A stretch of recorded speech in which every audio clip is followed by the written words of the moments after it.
Welcome to the Ghost Heads Nerd Talk Podcast.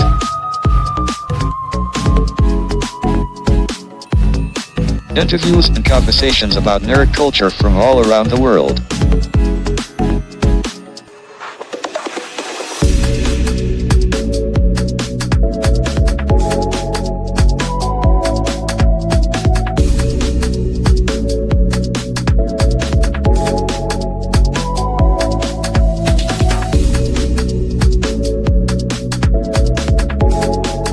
Now here are your three Ghostbuster hosts, Joe, Rain, and Val. Enjoy the show.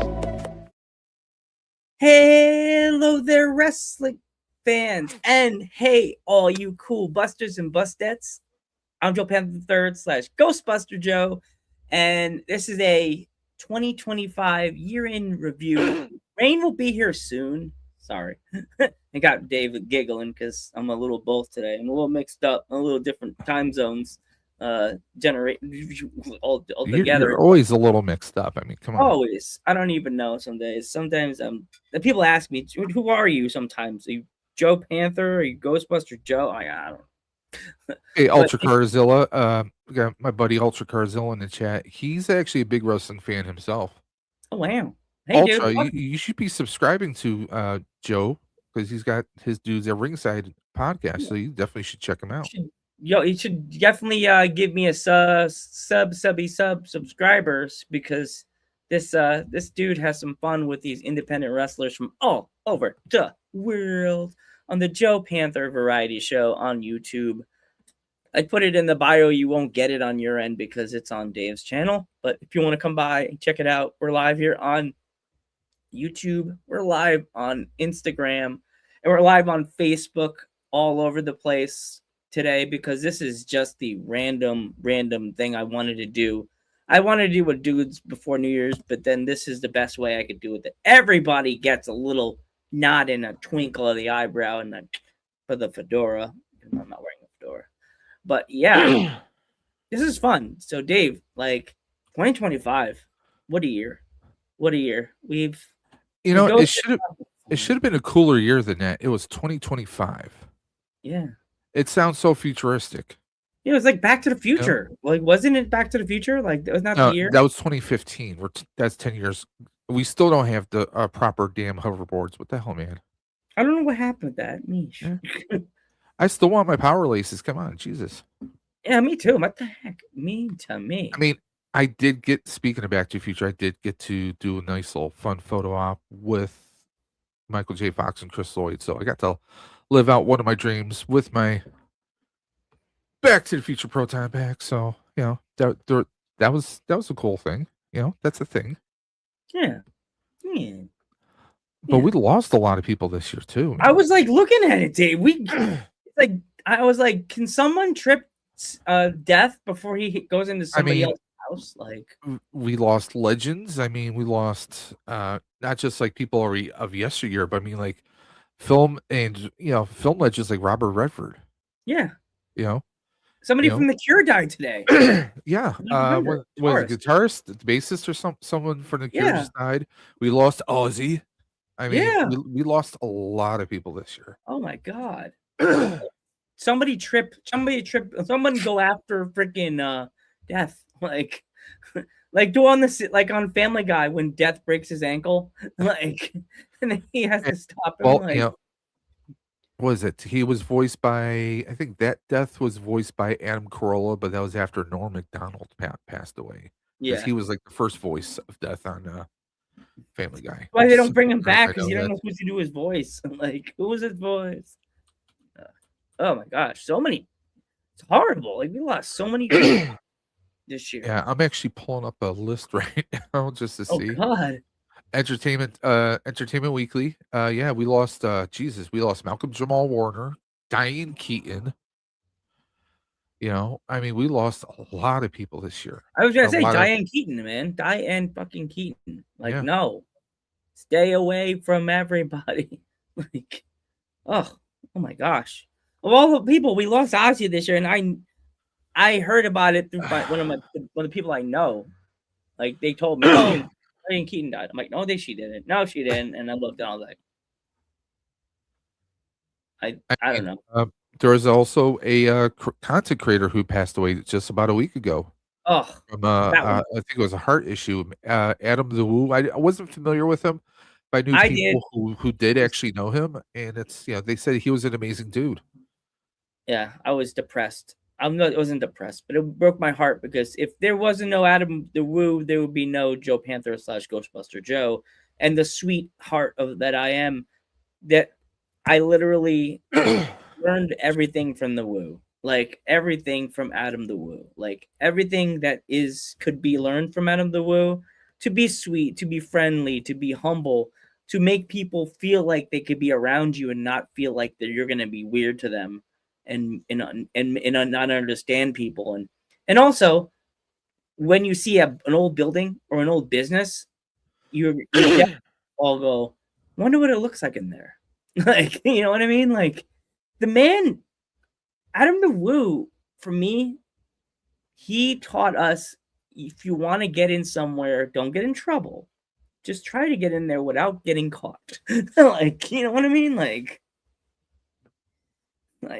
oh gosh man. Just I saw it and I didn't believe it at first. I was like, no, Adam the Woo, no, don't tell me we lost Adam the Woo. Well, Like, Ozzy freaks me out because it's like we just saw him at that big concert, yeah, and I hate to say this because hearing that like him and Sharon had they had this pact that if one or the other was ever extremely ill or didn't seem like they would have much of a quality of life, they had a death pact.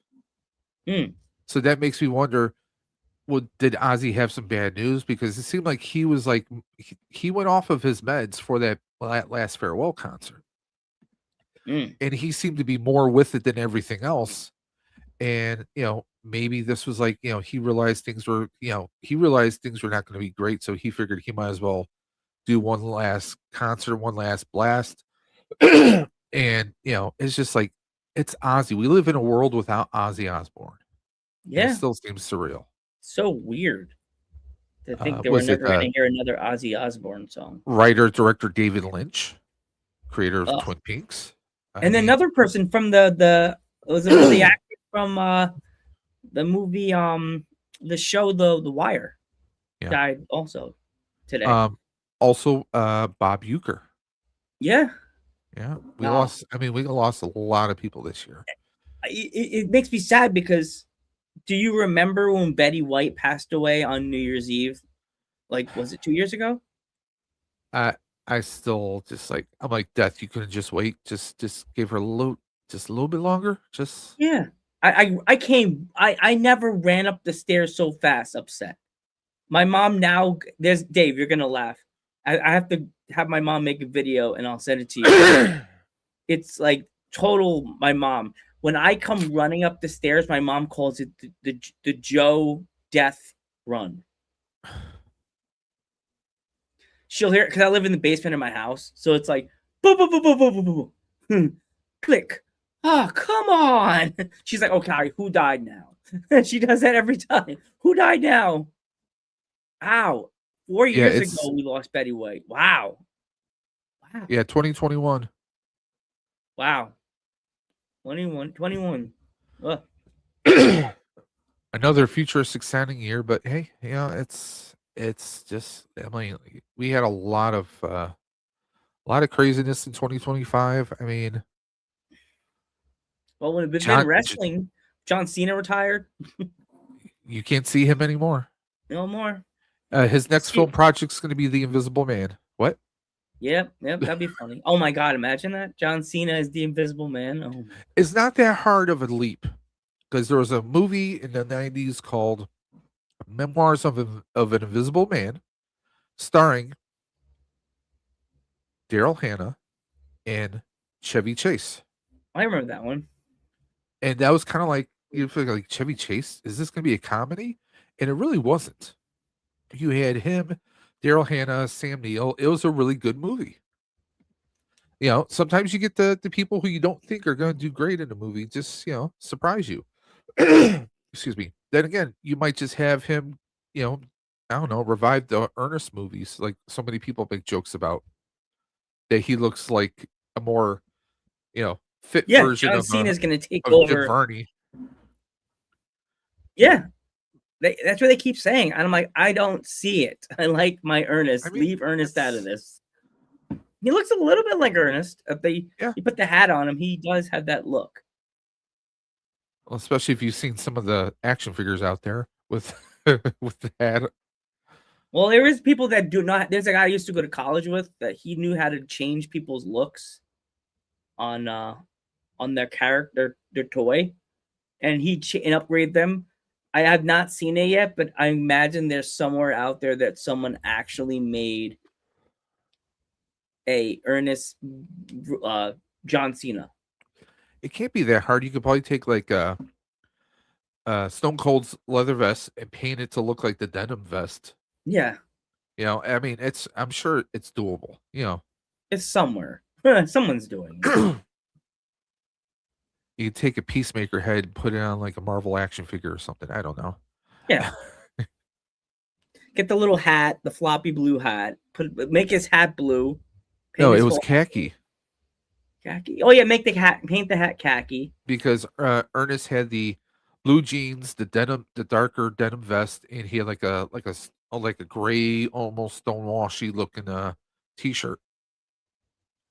that era of characters in movies will never ever get old. I mean, he started as a character for like the gas company on the commercials way back when. I have a thing. If you watch Roku and look up Ernest P. World, you get like a whole. There's like a thing they have on there just of Ernest commercials, from Sprite to bunch of a milk company that he did a commercial for. Oh yeah, he's done tons of stuff.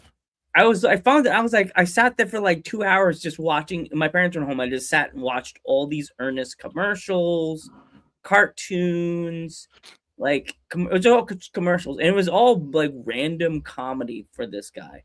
Like he did every time it was like him getting slammed in a window. Like he's like, hey, he just had one of those faces. Yeah, he really did. From Ernest. Ernest Scared Stupid. Ernest Goes to Camp. Ernest Goes to Jail. Which oh my god, Ernest Goes to Jail. That's actually one of my favorite ones. Actually, I love when he. Ernest Saves Christmas. His hand gets smashed, and he's like, "Oh God, help me my hand!" Yeah, but you also had like the same characters or same actors popping up in all the movies. Yeah. Like there was the one heavyset guy who goes all the way back to Hee Haw days, and he had a small, scrawny guy named Bobby. Yeah, and it was like they would always pop up in the movies. It's like Adam Sandler found spot for his buddies in the movies, and that's kind of like that was the thing. That was funny that those two would always pop up. Like I'm like, oh my gosh, these guys when they're trying to corral the reindeer in Ernest Saves Christmas. Oh, jeez. Yeah. Tell me the truth. You didn't watch that TV show, and your parents would be like, "Stop laughing so loud." Like, I always caught myself laughing stupidly watching the Ernest television show, and most people didn't like it. I know people that's why it sucked. That's why it was on only for like a certain amount of seasons, and I'm like, yeah, but you know what? Some of the most short-lived shows out there have some of the biggest cult followings. Firefly, yeah. One season. That's why the Pee Wee Herman show was popular. Yeah, but you know what though? Pee Wee Herman show. I mean, he took a comic persona, turned it into a kids show, which expanded into a couple movies. Yeah. Right. And not for nothing. I mean, think of some of the people that we had on Pee Wee's Playhouse. You had Lawrence Fishburne. Yeah. Was he Cowboy Roy or something like that? Cowboy. Oh God, I used to love that character. I can't remember his name right now. Oh no. Yeah. What's the guy's name? Your Cowboy Chat. What was the name of the cowboy on Pee Wee's Playhouse? Rain will be here eventually, fans. She'll probably be able to look things up for us. Because yeah, we had so many other things happened this year. We also like Val. She'll be back someday. I don't know when she'll be back, but and we also lost our mascot. God rest his soul. You'll be grateful. Cowboy Curtis, that was his name. Cowboy Curtis. I loved Cowboy Curtis. For Halloween, I dressed like a cowboy and I swore I was Cowboy Curtis. Like I didn't have the chaps, but I had the blue jeans on. Like, I mean, come on, there's a lot of good actors that actually started on kids shows. Did you know that like an intern on Mr. Rogers was Ming Na Wei? What? No way. Agents of Shield and Mandalorian. She plays Fennec Shan. You know who I'm talking about now? No, I didn't know that. Yeah, she started on Mr. Rogers. You just never know where some people start out. You just never know. Oh yeah, the other thing that happened this year, they went to Vegas. WrestleMania was in Vegas and it was 2 days. And now they're repeating next year. It's like a repeat series. Well, weren't they supposed to go somewhere else, or is that the year after? Year after, yeah, supposed to go to. There's still a lot of contention about that. Yes, but and also nothing happened this year. It happened. What's wrestling what's sports entertainment without controversy, though? Oh yeah. What the '90s, the '90s and the late 2000s. I mean, the wrong Paul got his jaw demolished, but you know. Yeah, WrestleMania 41 was kind of whack. And actually we also lost the Peacock. Peacock's no longer doing WWE pay-per-views. Now it's oh jeez. Like we lost Peacock. Peacock officially they lost the deal for PLEs, so now you have to buy ESPN to be able to watch a WWE event, which is kind of dumb, and I'm mad about that. Severely mad about that. Now I have to guess and be like, who else has? Yeah. But there's a lot of there's controversy about that ESPN's not happy with how the PLEs are performing. Yep. So maybe you can see them find a way back to Peacock or Netflix or somewhere else. I want Netflix because I keep getting all my friends that I watch, any of the streamers that I watch, they're saying Netflix every time they I'm watching Netflix, fans, and I'm like, wait a minute, and they go to Netflix and I'm like, I'm not on Netflix, you liars. Well, see, hey, if anybody's watching on Dave's channel, you could always subscribe to the Joe Panther Variety Show, so you can hang out. Yeah, there's a lot of speculation that they are not happy, but I wonder if it's more of the mouse is not happy because the mouse has its hands in the cookie jar of ESPN. So I think that's more of it, that someone made a deal and then Disney were like, no, we don't want that, but I guess it's too late now. Might as well do it. Yeah. Like it's too late. They already kind of pulled the plug a little bit out of the wall for Peacock, and they started performing for the mouse and ESPN, the funny ESPN letters. Then they go. Peacock is I think Peacock struggles a little bit because Peacock is a streaming service you go to if there's something that isn't on Disney Plus, it isn't on Netflix, it's not on Hulu. So you're like, oh, it's on Peacock. I guess I'll go over here and watch it. But they still have the WWE stuff on Peacock, so I can still go and watch it. For now, that could be leaving very soon. Really? Yeah. There's talk about that happening. So the thing is, they have to find one home for that content because a lot of people are sick of I want to watch this classic match from when I was a teenager. It's not here anymore. Now I have to find this one, or it's not on that one anymore. Now there's it's a paid streaming service. Now I'm gonna have to sign up for another streaming service. So it's just a bunch. I know a lot of people kind of wish they just kind of went back to the WWE network, but the problem is it wasn't viable for them to stream it all over the world. And they were trying to find a way for it to be viable, and it's more of the content is more of a time capsule. than anything else. It's not a proper streaming service because you try to do original content, but you don't have enough attention to grab. You don't have enough viewership to legitimize that content. You know, if you do a divas reality show, nobody's really going to be all that interested in it. You know, Mm. I mean, Yeah. basically right now, if you look at it, there's two separate podcasts. No, there's a couple podcasts from they're produced by WWE. They're on YouTube. Yeah. You got Taker's Dead Man. Was it Dead Man podcast? Is that Yeah. what it's called? Dead And Man, Last Ride, or whatever it's you got called. Steph's podcast, and you have Cody's podcast. A lot of people are And Stephanie. jumping on there. Yes, Stephanie McMahon, and you got Cody's podcast. You know, I mean, it's why should we shell as a company, why should they shell millions or billions of dollars into a streaming service when they could be over here, they could be over there, they could spread themselves around, and you get that cross culture. I mean, that's when like people pop up on other people's channels that Yeah. you don't normally see. Like you. They bring some of their audience with them, and they mix with your audience, and you get more. You try and pull more people in. Yeah.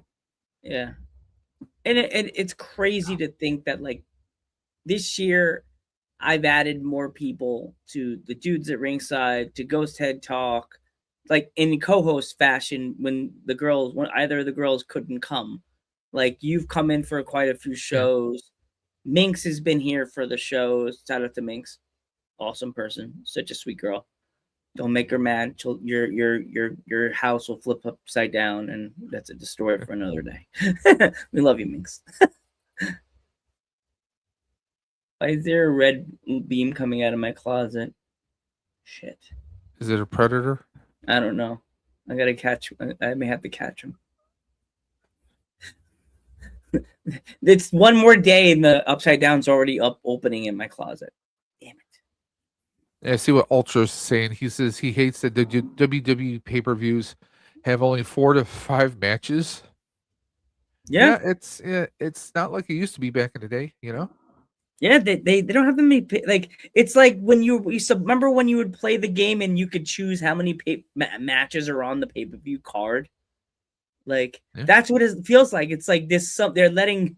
You're gonna laugh. It's like Triple H is hiring their son or whatever to pick the matches and do the matches on WWE Universe, and then he'll screenshot, send it to the producer to write a script about it, and then boom, there's the matches. Like that's the matches for the pay-per-view tonight. Yay! Like, I think that's how they do it. It feels like that's how they do it. It really feels like that.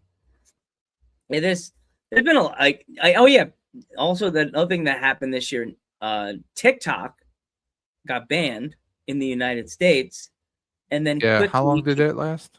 What, like a day, 2 days? Like 2 days.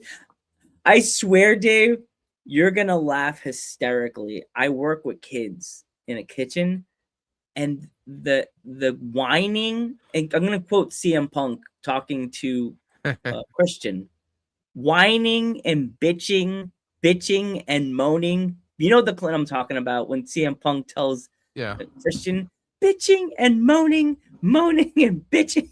That's all I heard for like that little block of days when they banned TikTok. I was like, I easily looked at the girls and I was like, you could easily just go on YouTube and click on my channel and watch my videos. And they're like, we don't like wrestling. They're like, I like wrestling. Yeah, but you know what though? Here, I know we've been talking quite a bit about wrestling, but wrestling is guys' version of a soap opera. Yeah. Okay. Much. There are women who clamor about, like my wife's a big fan of the show called Outlander, which is like a weird time travel Scottish opera, soap opera type thing.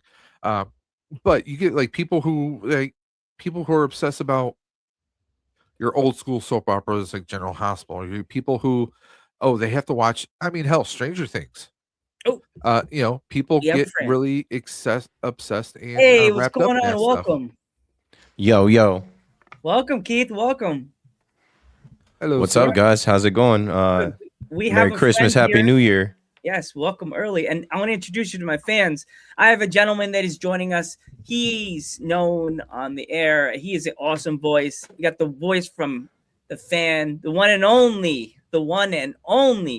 Let's give it warm, Dudes at Ringside / Ghost Head Nerd Talk, to the one and only Keith McPherson. Welcome. Bam. Yo, sorry I'm a little late. I know I said 8:15. My son goes to sleep at 8, but we had to wrestle tonight. Pun intended, since this is a wrestling podcast. Yes. Him and I had to wrestle for a bit of, tonight we, had to wash his hair, had to comb his hair out, and he doesn't like that. So it was a little bit of a fight to get him to calm down and go to sleep. I hope he can't hear me. I hope he's sleeping now. I mean, It's all good, Keith. is it late or are you just on time?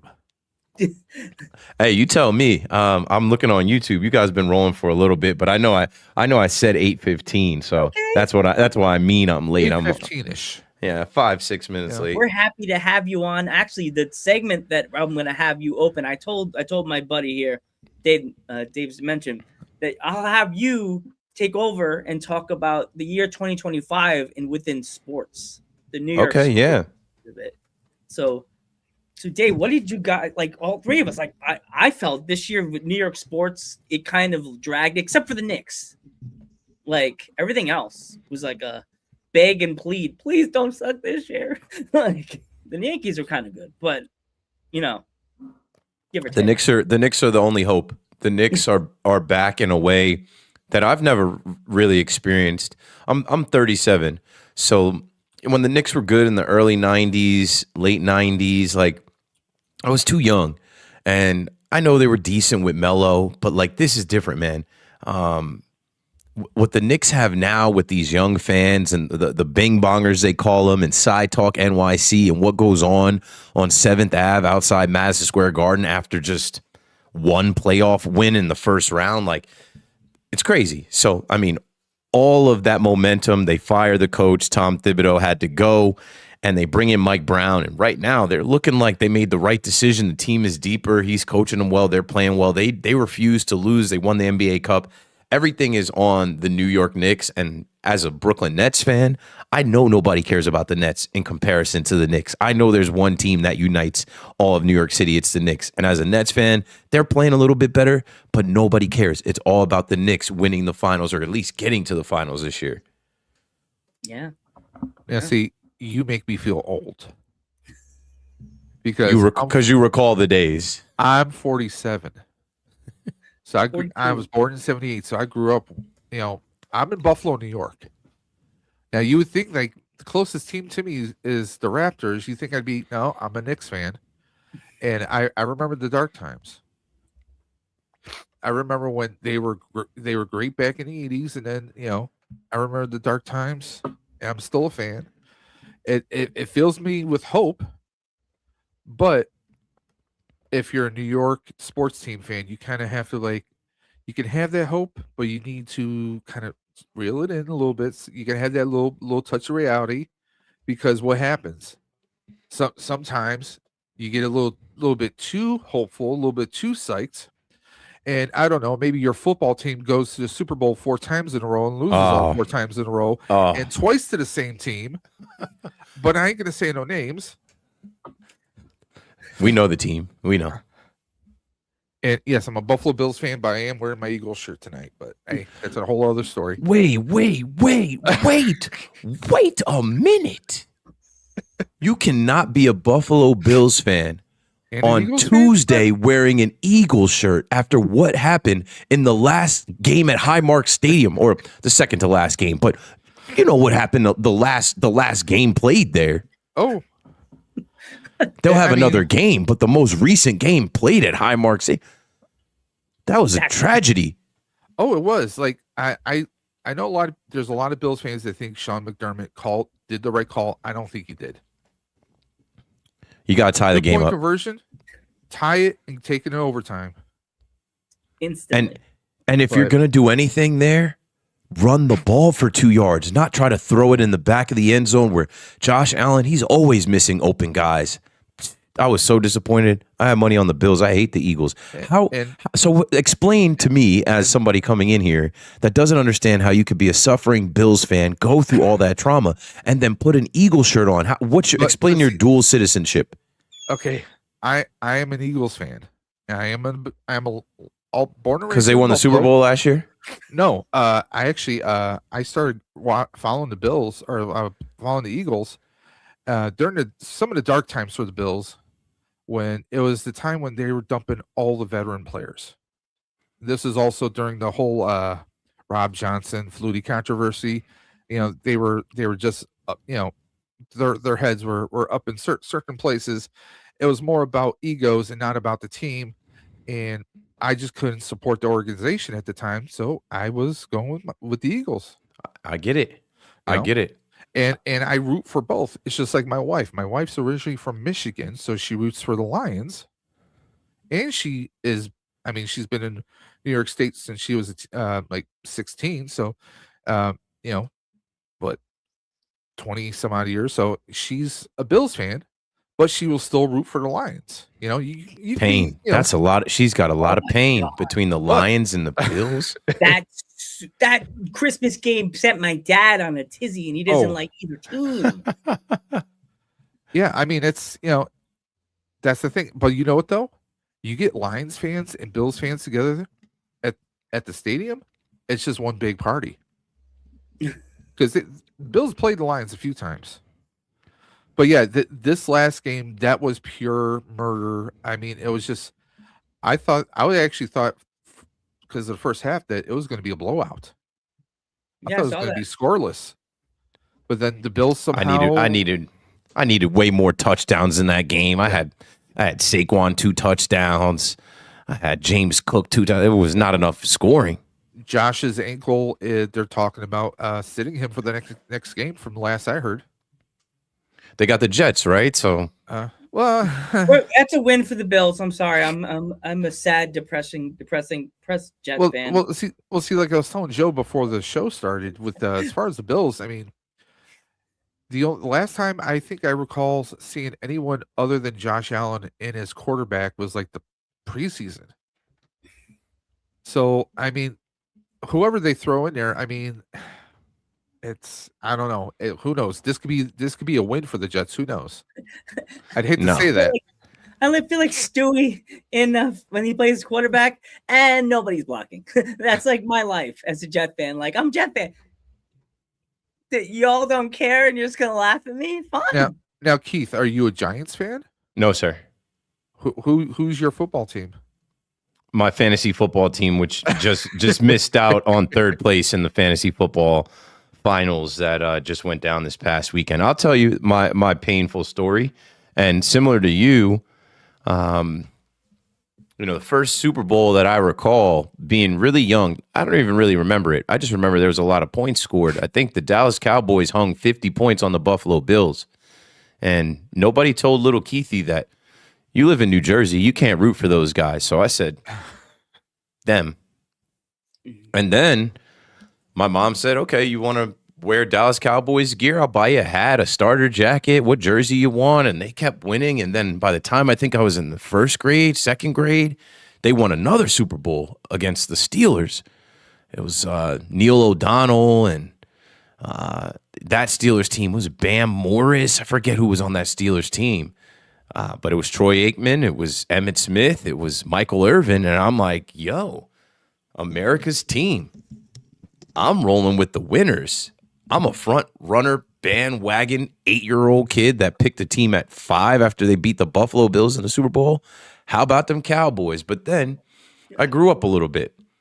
And when you grow up, you grow out of things that you used to do as a kid. You used to eat your boogers, right? Well, and some people still do that. Yeah, you used to poop your pants when you were a kid. Like, you grow up out of those things. So I grew up, and I grew out of being a Dallas Cowboys fan, really because of Jerry Jones, really because of the ineptitude, really because of the disappointment, really because of the fans. The fans are delusional. Every year it's Super Bowl. Every year it's We Them Boys.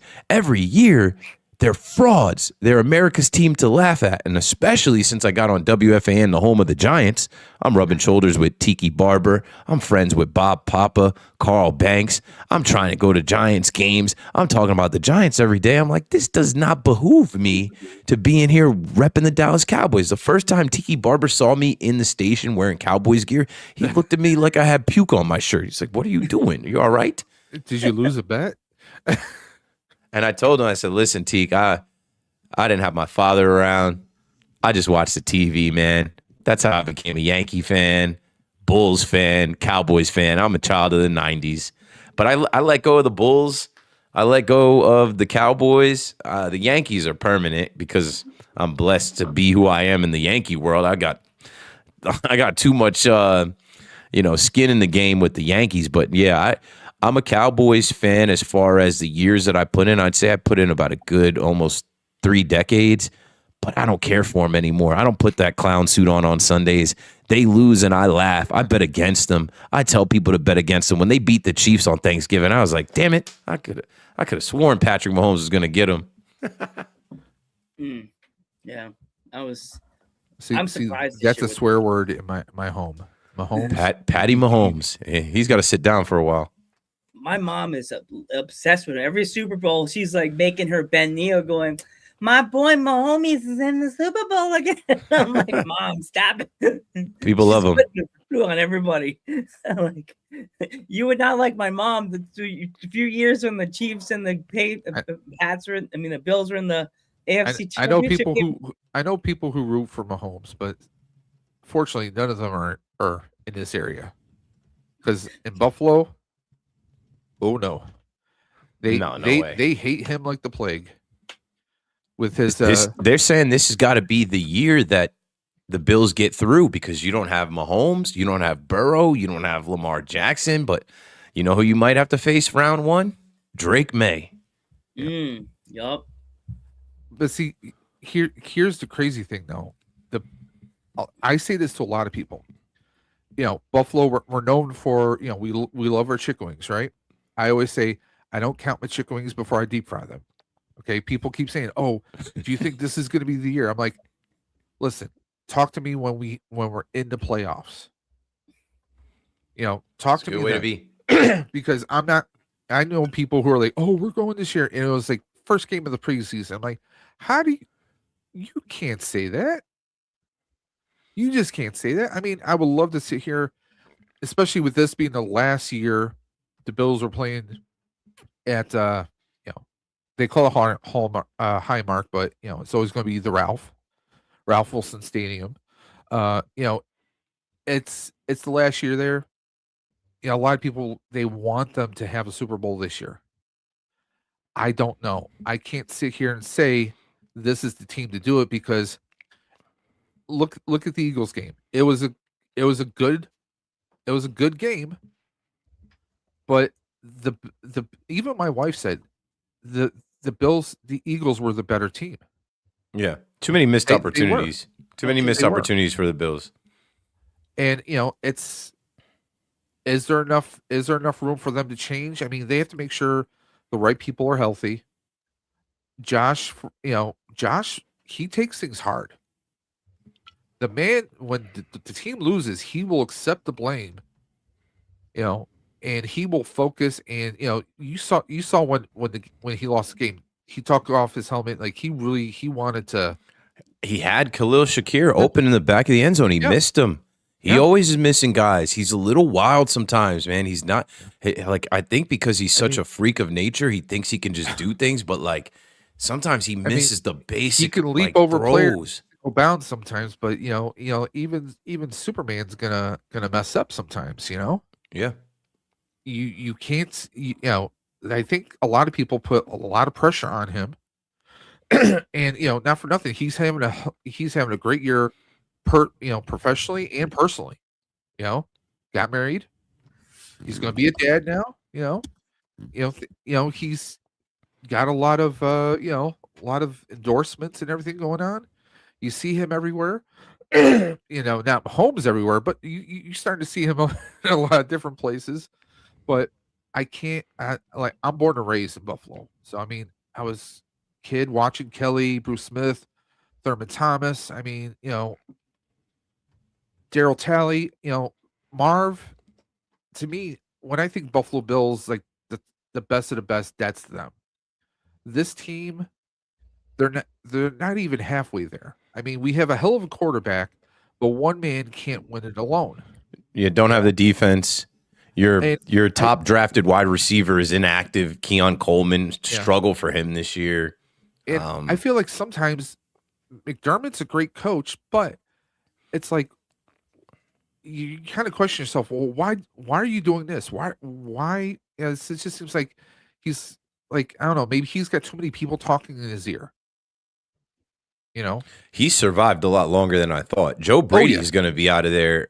He's probably going to get some interviews to be a head coach. They might as well fire McDermott. They might as well go ahead and fire him. And see, that's the thing. Wow. It's like the Bills for a long time have gone through the cycle of, okay, we need a quarterback. Either they kept swapping out quarterbacks since like J.P. Lossman from way back when. Tyrod Taylor. Keep going through all these quarterbacks. We finally get this great quarterback, but like how many different coaches have we seen? I mean, Like coordinators. You've had a few different coordinators. Brian Dable. Yeah. To speak on the New York Football Giants. They suck as well. They're terrible. The guy, wasn't he with the Jets, Rex something? Rex Ryan went and coached you guys for a short amount of time after he failed with the Jets. He failed with the Bills. People loved him they loved him at first, but then it's just I don't think it was the right fit. I think it's his mouth that got him in trouble a lot with the Jets. Sean McDermott I think he's a good coach, but it's like sometimes it just seems like things aren't lining up and he's trying to come up with an idea like, hey, we should do this or we should do that. And it just like this last game, it was not the right idea. Yeah.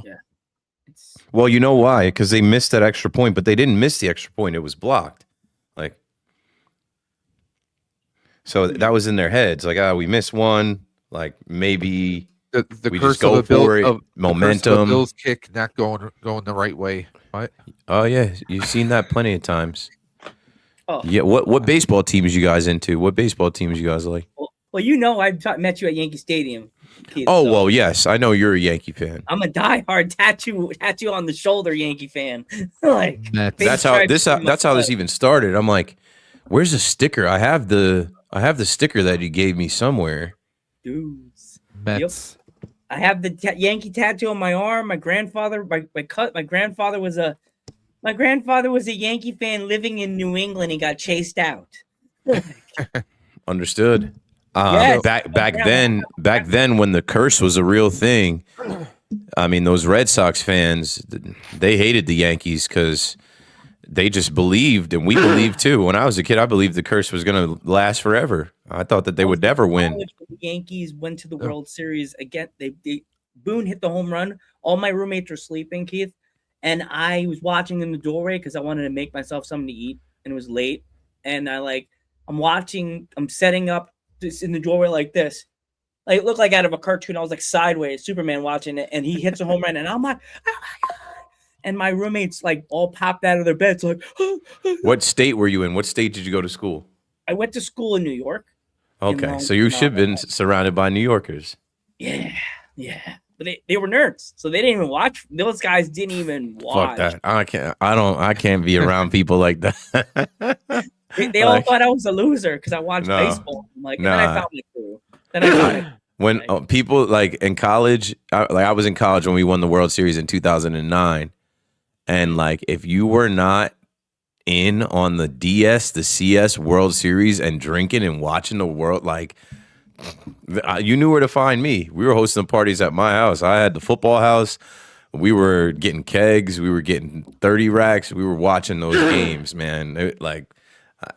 We cared about the Yankees winning, and I remember back then thinking, by the time I'm this old, I'm thinking I would have seen a bunch of parades by now. I'm thinking we would have seen 2, 3, maybe 4 more parades by now. I remember when they won in 2009, I just lost my grandmother the year before, and I'm at her memorial, and I think I've told this to Dave. at the memorial, I'm sitting there looking at what I'm gonna say. Like I'm like, grandma, I just lost my grandma, and I'm like, oh my god, she watched Yankees games with me all the time. I got her to become a diehard Yankees fan. She had a big, thick Boston accent. She was watching. She loved Johnny Damon. She loved Matsui. At the memorial, Keith, I'm just like freaking out. I don't know what I'm gonna say. And I said my piece about how I watched the games. I'm gonna tap on the couch next to me when I go to the game the day after opening day for the new stadium. And I just looked at the crowd, and like a lot of my Boston cousins were like and hissing. And I said, can you just help them win the World Series? And man, when Matsui hit that home run, my dad stopped on a dime in the Walmart parking lot and was like, holy. And John Sterling went into the call, let us high, let us far. I got in the car as we were pulling away from the Walmart as John Sterling was going into his call. As we're turning, they leave the Walmart parking lot, and my dad stopped on a dime and was like, whoa. And then I was like, oh my God, Grandma. Great story. Like, oh, thank you for that. Those were the days. I love John. Shout out to John Sterling. May he live forever. May he live to be 187. I think he's 87 right now. Oh, I heard he's so like I met him at the outside the old stadium. It was the last day of the season. Me and my friend Ryan, my friend Ryan, we were waiting outside. He was handing out the mini Baby Ruth bars to the crowd. And I was like, I had a little flip phone, and I was like, oh, John, can I get a picture? And my buddy Ryan's like, let me get a picture. So he took a picture with him.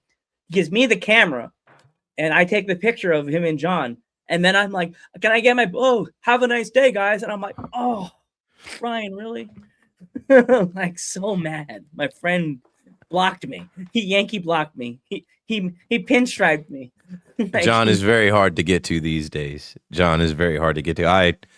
One of my biggest flexes is that I got to WFAN before he got out, and I was able to get very close to him and Susan Waldman. And like, if you're a Yankee fan, like we are, they're like our Yankee grandparents. And yeah, I get emotional thinking about both of them because they've both been extremely gracious and kind to me. Like, they have gone out of their way to look out for me. John suggested that I do a segment with him for the Yankee pregame show the last 2 years that he was on. So I created a segment called Tell Me Something Cool. And John would throw to me and say, hey, Keith, tell me something cool. And I would find something on the internet, Twitter, Instagram, or maybe a stat or something quirky about the Yankees, the starting pitcher, whatever it was, to add to the pregame. And Susan told me, she's like, John would perk up when it was time to do that. He always wanted to deliver that and like make it sound good for you. And I'm like, damn, I've been on the call with them. I've sat in for Susan Waldman. Wow. I'm blessed. I don't have to do any other things. Like, I don't have to do shit else. I have achieved a level of the Yankee universe that I never actually thought about. It wasn't a goal. It wasn't something I was shooting for. Just a blessing that came through being a Yankee fan and working hard and you know, figuring my way out at WFAN. That's amazing, dude. And also I'm a Bleacher Creature too. I'm OG Bleacher Creature. I actually have it's somewhere in my t-shirt, my Yankee t-shirts. I actually have Section 30, the old Section 39 t-shirt in my collection of t-shirts. Yes, sir. Yes, sir. I love that t-shirt. I wear it randomly. People are like, Section 39. I was like, yeah. My mom's like, oh my God, you still have that one. I was like, yeah, it cost me $20. I'm keeping that one. You already know. Oh yeah. Yeah, I'm with the gang. I think you saw me coming out of the bleachers, or yeah, that's how I saw you. I was like, oh. Like, that's another thing. Like, you can't fake that. Like, you can't pretend to be a Bleacher Creature and then be in the media. When media members come to Section 203, they stick out like sore thumbs.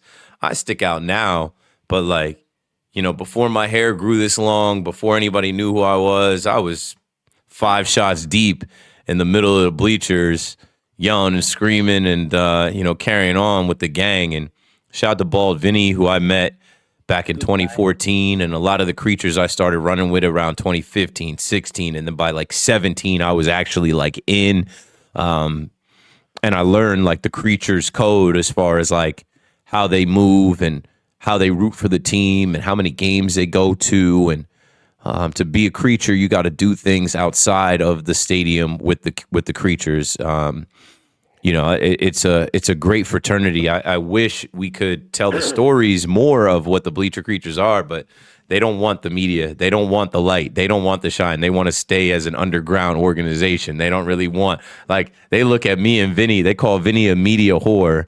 And they look at me as like the actual media member. Like, you're a Bleacher Creature that actually made it into a media position. Like, you have a media credential. Like, you use your media credential to enter Yankee Stadium and then come sit in the bleachers with us. Oof. Oh my gosh. Yeah, no, with me also, like, when I used to sit there, my friend would get tickets off StubHub, and one of my friends, I don't hang out with him anymore. He was literally like Yankee Rain Man. Like, I got scared. The queen of the bleachers. I don't know if she's covered a song, if she's still with us. Tina, yeah. Tina. She looked at him and she was like, "How'd you get these tickets? How'd you get these tickets?" And I was like, "Oh, we're about to get mugged." And he said something to her, and he went into Yankee Rain Man and said something. In my head, I saw him doing the water boy. And said whatever he said, and she was like, "You guys are good. That's okay. You can stay here. Don't worry about it." Yeah, shout out to Tina. Tina calls my show once in a while. Tina had some health issues, and I won't say COVID took her out, but COVID kind of, once we had that COVID season where like nobody was in there, and then in 2021 it was like 10% of us in there, and I went to the first like month of home games, and then I started to chill. Like, I bought them out. I thought they were going to be hard to get tickets to, but people were scared. But I remember Tina not really showing up. She popped in the last couple years, but Tina is like the oracle. Like, I remember going into the back of the bodega years ago, back when we used to have hard copy tickets. Let me see. I could probably pull some right here. Yeah. I still have some of my bleacher. I still have some of my tickets when I was a season ticket holder from 2000. Oh God, I think it was 2014 till 2019. I was a season ticket holder. Yeah, before the tickets were all scanned in your phone, Yeah. Tina used to give out tickets to the Bleacher Creatures just to get the the roll call packed and certain people in there. And I remember her being like, "Who are you?" Like, you kind of had to earn your stripes. You had to come around. You had to go to a certain amount of games. You had to earn it to be considered a part of the gang. And back then I was working at MTV. Back then I was I didn't even think I was gonna be this. Like, I didn't have those thoughts yet. I just was a Yankee fan. I was in the city, and then one thing led to another. But yeah, shout out to the gang, Tina, the Bleacher Creatures, Yankee fans, Yankee Stadium. We're overdue, man. We've been so close. Sucks. God. We're overdue for a World Series win and parade. I was doing this show, and I actually had repping my Yankee cap. I forgot what episode was. Dave was with me that episode, and I had my Yankee cap on, and I kept checking the score on the browser in front of me, and I was just talking. And some people get it, some people don't. It's a culture, it's a religion, it's a cult, it's a way of life. Like, can't show it because I'm wearing a shirt under a shirt today, but I have a Yankee tattoo on my arm. Got it. Yeah, when it gets warm, I bet you'd be showing it again. I bet you'd be showing it again. Oh yeah, I live in the middle of Podunk, PA, in the Poconos, so I'll be on the train trying to get back to the Bronx. I'll be because Mark and them, Bald Vinny, didn't know me as Joe. They called me a Crazy Wolf. Okay. Or they called me. Yeah, everybody had nicknames. Yeah, because I met them both on MySpace. And then yes, you're dating yourself, bro. No, I remember hearing the stories because they went from the forums to MySpace to Facebook. Yeah. Now there's a group chat on Facebook and there's a group chat on Instagram, and I'm involved. I've known Mark for years now. I've known Vinny for years now. There's one group that was on MySpace and it just disappeared. It never came to Instagram. It was the Box Seats Suck. No, it was the Evil Empire. Okay. I have Yeah. it's on my Instagram. My card. It says Crazy Guy or whatever. That was my name on there. Yeah, there's a few of them. Box Seats Suck on Facebook, and then I forget which one. There's another Yankee. Maybe it's called Yankee Empire, Yankee Kingdom. I have the card. I have to find it on Instagram, but it's on my. I found the card on my Instagram. You know what, too, dude? A lot like I'm 37 and I act like I'm old because I have a kid and I've been going to the stadium now for X amount of years. A lot of the creatures from the old stadium, they've just aged out. Yeah, Like Tina is older. A lot of them don't come to the game anymore because they're old. Like they've aged out, man. They're 60, they're 70. They're some of them are just they're not up for it anymore, man. They're just not they're not young. Like you got to be young to come out there and yell and scream and drink and whatnot. Cold, the cold, right? Like Even it's cold as hell in the beginning of the season and end of the season. They're not pretty. My friend Hector. You're gonna laugh. The day that I met you, I was with my buddy Hector, and we were in the second deck. We were there for the 3 home run game, for the 3 home run for Bellinger. A Judge 3 home run. Oh yeah, the Cubs. Yes, against the Cubs. And my buddy Hector, I told him, Keith we're gonna meet somewhere. At first, I thought we were gonna meet at the bar, and I didn't see you at the bar at Billy's. And then I went into the stadium, and I told my friend, okay, Keith said, meet him. I'm going. He said, I'll come with you. I'll come with me. He's no. Sorry. He's like, fine. I'm like, fine. I'll go by myself. Whatever, dude. So I ran off, and I was just, and I see. Here's my way. I'm 5'1". This is how my short Joe can explain. I seen Keith. I see this tall guy with a Yankee bandana with dreads walking by, a big smile on his face. I'm like, that's Keith. I was like, yeah, bro. I'll say I get so many DMs. But I try to answer everybody. I try to talk to everybody. I try to be accessible because I'm a regular dude, and I just know you got to treat people right. You got to give people time. People that support you, people that listen to you, people that want to meet you and stuff like that. It's a blessing. I remember when I was broke and unemployed. I remember when I didn't have any opportunities. Nobody gave a fuck about me. So I'll never be the type of person to ignore people or not go meet up with somebody. And even this, right?